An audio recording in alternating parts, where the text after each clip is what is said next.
بسم اللہ الرحمن الرحیم۔ السلام علیکم ورحمۃ اللہ وبرکاتہ۔ حضرت عبداللہ بن عباس رضی اللہ عنہ کہتے ہیں کہ رسول اللہ صلی اللہ علیہ وآلہ وسلم حضرت جویریہ رضی اللہ عنہا کے پاس سے نکلے۔ جب آپ صلی اللہ علیہ وآلہ وسلم نکل کر آئے تب بھی وہ اپنے مصلی پر تھی، اور جب واپس اندر گئے تب بھی وہ مصلی پر تھی۔ آپ صلی اللہ علیہ وآلہ وسلم نے پوچھا، کیا تم جب سے اپنے اسی مصلی پر بیٹھی ہو؟ انہوں نے کہا، ہاں۔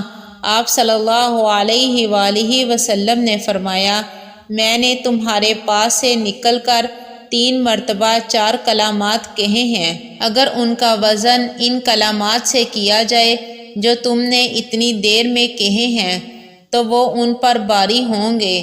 سبحان اللہ وبحمدہ عدد خلقہ ورضا نفسہ وزینۃ عرشہ ومداد کلماتہ۔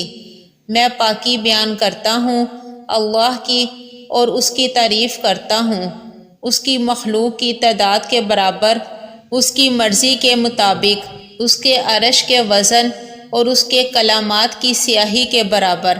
سنن ابو داؤد حدیث نمبر 1503۔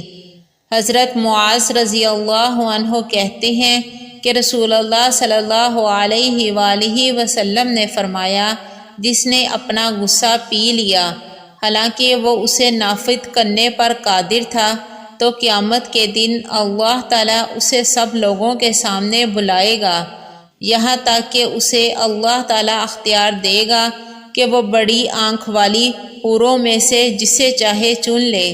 سنن ابو داؤد حدیث نمبر 4777۔